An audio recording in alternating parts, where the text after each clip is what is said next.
Manusia sangatlah terbatas kemampuannya. Manusia merasa dirinya sangat mulia dan mengklaim derajatnya berada di atas makhluk lain yang berada dalam penginderaan mereka. Manusia merasa lebih pintar dari hewan, dari tanaman. Padahal semua itu hanya klaim kita manusia. Secara biologis manusia, hewan dan tanaman tidak berbeda. Sama-sama butuh makanan, sama-sama butuh oksigen, sama-sama bisa mati.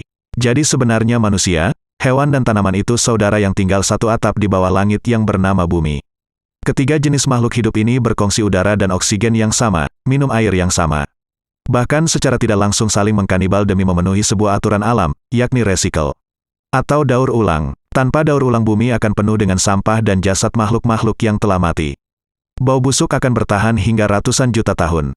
Ketika mati jasad manusia, hewan dan tanaman membusuk di tanah, menjadi makanan makhluk-makhluk biologis yang jauh lebih kecil sampai tidak terlihat.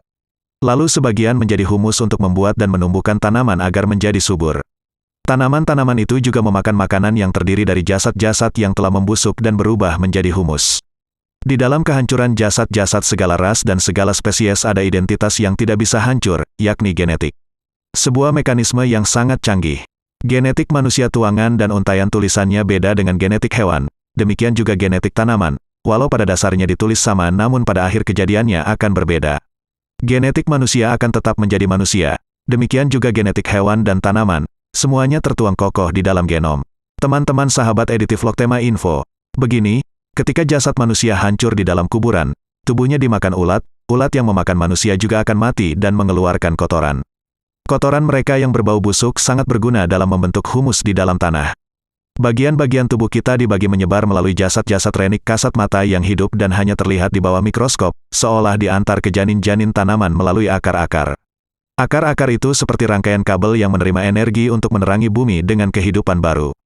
Jaringan kehidupan baru berevolusi di atas kerak bumi.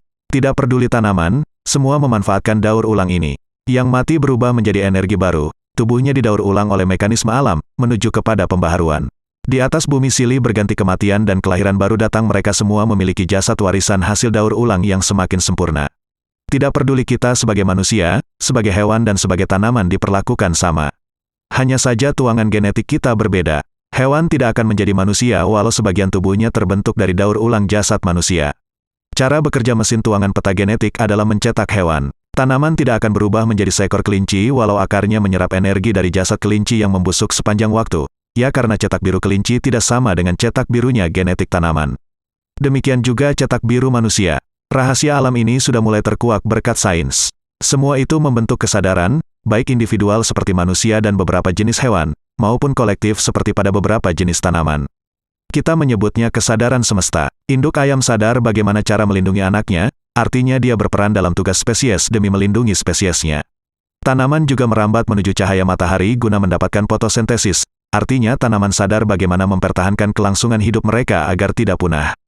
Mereka memanfaatkan angin untuk menerbangkan biji-bijian, memanfaatkan hewan serangga lebah dengan memikat mereka dengan sari madu bunga agar dapat menumpang terbang di kaki para lebah. Semua itu kesadaran yang terbentuk sangat canggih dan pintar. Semua spesies memiliki tugas masing-masing demi mempertahankan kelangsungan spesies mereka, termasuk manusia. Sekarang tinggal menjaga keseimbangan. Terlalu banyak hutan dan terlalu sedikit hewan, tidak baik.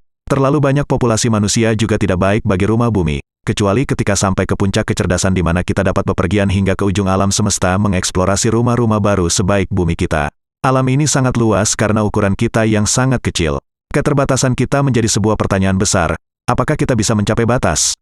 Akan tetapi sepanjang hukum alam yang dapat kita rasakan, sepanjang kita berada di tengah-tengah kemahaluasan alam, kita akan dapat melihat kebesaran dan segala hal yang jauh lebih kecil dari kita hingga subatom sekalipun. Artinya terlalu besar kita akan kesulitan melihat hal-hal terkecil, terlalu kecil kita akan kesulitan melihat hal-hal besar. Sejauh ini kita sudah dapat melihat angkasa gigantik dari kumpulan bintang-bintang di Andromeda hingga kumpulan tata surya dan galaksi terjauh berkat teleskop. Lalu melalui mikroskop kita dapat melihat jasad-jasad terkecil jutaan kali lebih kecil dari kita. Akan tetapi berkat sains dan matematika, kita bahkan dapat melihat sel-sel dan atom-atom yang membentuk jasad kita dan jasad alam semesta. Ketika kita tidak dapat melihat, kita dapat menghitung. Lalu apakah dengan pertanda itu kita dapat disebut sebagai spesies pilihan? Waktu akan menjawabnya, karena kita masih akan berevolusi, terutama kecerdasan kita.